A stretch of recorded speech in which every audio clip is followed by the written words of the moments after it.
नमस्कार. आठवणीचं पान या यूट्यूब चॅनलवर आपलं मनापासून स्वागत आहे. हृदयाच्या कप्प्यात जपून ठेवलेली एक आठवण मी तुम्हाला सांगत आहे. माझ्या कथेचं नाव आहे नटरंगी नार. आमच्या चाळीच्या बाहेरच्या बाजूला एक 4-5 खोल्या होत्या आणि त्या खोल्यामध्ये एक नवीन जोडपं राहायला आलेलं होतं. कालांतरानं आम्हाला कळलं की ते नवरा बायको नाहीत, तर ती स्त्री त्या पुरुषाबरोबर, जसं आपण अंगवस्त्र म्हणतो, रखेल, त्या पद्धतीनं ती राहत होती. हे नंतर कळलं आणि तो काळ म्हणजे ते वय जे आहे ते मला समजण्याचं नव्हतं. पण नंतर जसं जसं कळत गेलं तसं तसं त्यांचं रिलेशन समजायला लागलं. तर त्यांच्या रिलेशनबद्दल मला विशेष काय बोलायचं नाही. तर ही जी स्त्री होती खूप देखणी होती, खूप सुंदर होती. देवानं दोन्ही हातानं सौंदर्याची उधळण तिच्यावर केलेली होती. जवळजवळ 5.5 फूट उंच, गोरी पान, लांब सडक केस, धारदार नाक, टपोरे डोळे आणि फार शिकलेली नव्हती. तिसरीच होती त्या काळामध्ये. तिसरीच होती म्हणजे चांगलं तिला लिहिता वाचता यायचं, हिशोब चांगला जमायचा. कधी दुकानाला आली तर आम्ही तिच्याकडं टाकामाका बघत राहायचो. आम्ही गोळ्या बिस्किट आणायला जायचो आणि त्याच्या शेजारीच तिचं घर होतं. कधी धुणं वाळत घालायची, कधी भांडी घासत असायची. त्यावेळेला एक कुतूहल म्हणून आम्ही तिच्याकडं बघायचो, कारण आमच्या चाळीतल्या कुणीच बायका तिच्याशी बोलत नसायच्या. तो बिचारा तिचा जो माणूस होता तो काहीतरी काम करत होता, हमालीचं काम करत असेल. आणि मग थोड्या दिवसात त्यांची थोडीशी उपासमार चालली. मग ती स्त्री इकडं तिकडं काम शोधायला लागली. तर काम काय तिला मिळालं नाही. पण एका वखारीमध्ये ती सरपण पोचवण्याचं काम करू लागली. त्या काळामध्ये गॅस, शेगड्या, सिलेंडर असं काही नव्हतं. एकतर चूल असायची किंवा भुजाची शेगडी. आणि मग ज्या घराची ऑर्डर असायची वखारीमध्ये, मग कोणी 10 किलो, कोणी 20 किलो असं जळण मागायचे. मग त्यामध्ये बाबळीचं, लिंबाचं असे प्रकार असायचे. आणि डोक्यावर ते एक भलं मोठं डालगं होतं. खाली छोटा आकार आणि वरती असं विस्तारत गेलेलं मोठं असं तो गोल वेताच्या बांबूपासून बनवलेलं ते डालगं. आणि त्याच्यामध्ये अशा छान पद्धतीनं तिनं ज्या ढलप्या आहेत, जी लाकडं आहेत, फोडीव लाकडं, ही छान रचलेली असायची. भली मोठी चुंबळ त्याच्यावर घ्यायची आणि 2-3 हात लावून उचलल्यानंतर ते ओझं उचलायचं, एवढं त्या लाकडाचं ओझं असायचं. तिचा पेहराव तर असा होता की दुटांगी असं काष्ट्याची साडी ती घालायची. छानपैकी चोळी अंगामध्ये म्हणजे ब्लाऊज असायचं. केसाचा आंबाडा असायचा. नाकामध्ये नथ असायची आणि कपाळावर भलं मोठं लाल भडक कुंकू. हातामध्ये 2-2 डझन बांगड्या आणि तिच्या पायामध्ये तोडे असायचे. ती जेव्हा अशी ठुमकत चालायची तेव्हा पुरुष माणसंसुद्धा, म्हातारी माणसंसुद्धा जसे काय तिच्याकडं नजरा वळून बघायचे, असं तिची चाल होती. आणि म्हणून तिला आपली पोरं जी असायची, आली बघा नटरंगी नार, असं तिला बोलायचे. म्हणजे ते तोंडावर नाही बोलायचे, पण आपापसामध्ये. आता आम्ही फक्त त्याच्या तोंडाकडे बघायचो, आम्हाला ते काही नकळतं वय होतं. पण ती चाल तिची इतकी छान होती की अशी तिची चालत असताना जे पायातले असे भरगच तोडे जे होते, हे तोडे खालीवर व्हायचे. आणि मग भलं मोठं ते डोक्यावरचं ओझं घेऊन ती एका गल्लीत रस्त्याने जेव्हा चालत असायची तेव्हा सगळ्यांच्या नजरा तिच्याकडं असायच्या. खरं तर श्रम करून पोट भरणारी ती, पण सगळ्यांच्या चर्चेचा विषय होता. खूप कष्ट करायची.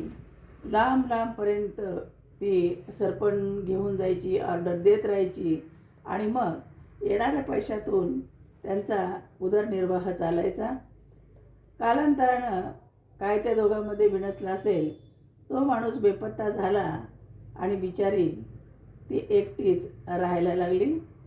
तिचं नाव ती गुलाबो असं सांगायची, गुलाब म्हणायची. ती सांगायची की माझे आईवडील मी अशी छान होती दिसायला म्हणून त्यांनी माझं नाव गुलाब ठेवलेलं होतं. आता हा तो माणूस निघून गेल्यानंतर आमच्या चाळीतल्या बायका तिची कधीतरी ती कधी हसायची, कोणाला वहिनी म्हणायची, कोणाला आजी म्हणायची, कोणाला आई म्हणायची. अतिशय लागवी स्वभाव होता तिचा. पण तिचं काय दुर्दैव कोणास ठाऊक, नवरा तिला कसा सोडून गेला, पहिला नवरा, आणि तिच्या नशिबी असं दुर्दैव का आलं हे काही समजलं नाही.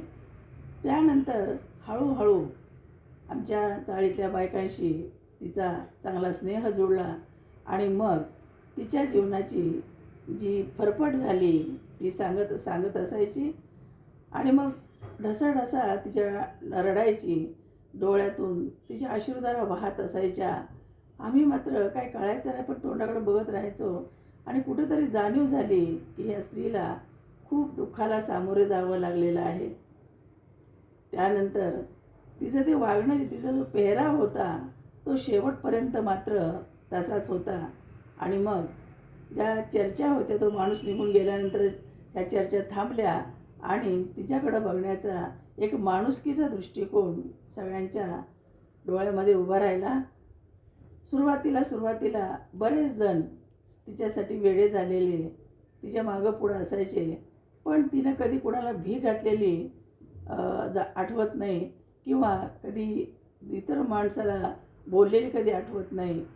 असं ज्याला आपण वात्रटपणा म्हणतो, कधी हसायची, गालातल्या गालात हसायची. जेव्हा ते हसायची तेव्हा तिच्या गालाला खूप सुंदर खळी पडायची. आणि एक विशेष म्हणजे तिला पान खायची खूप आवड होती. सतत पानाचा तोबरा तिच्या तोंडामध्ये असायचा आणि त्यामुळं तिचे ओठसुद्धा असे लाल भडक दिसायचे.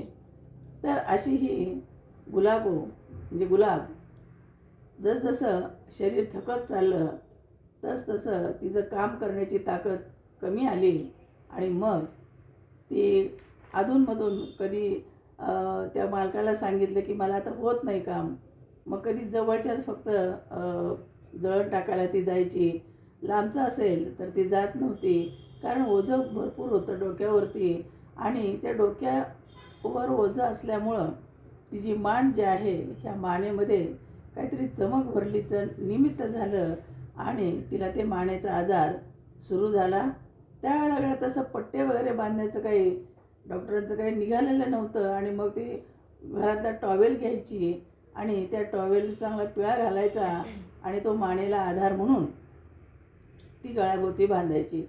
कधी तसं मानेला बांधून भांडी घासत बसली की आम्ही म्हणायचो, मावशी का गं असं बांधले गळ्याला? ती म्हणायची, अगं बाय माझी मान फार दुखते ना. म्हटलं कशानं मान दुखते? तर म्हणायची, डोक्यावर किती ओझं, तुम्ही बघितलं नाही का माझ्या डोक्यावर किती ओझं असायचं. ते डोकं म्हणजे ओझं वाहून वाहून माझी मान कामातून गेली. आणि नंतर एके दिवशी ती खूप आजारी पडली. आणि आजारी पडल्यानंतर कोणतरी एक असं जोडपं आलं, तिचं कोणतरी नातेवाईक असेल, आम्हाला काहीच कल्पना नाही त्याची. आणि त्यांनी सगळं तिचं चंबूगव्हाळ सगळं काय थोडाच त्या संसार होता सगळं आवरलं.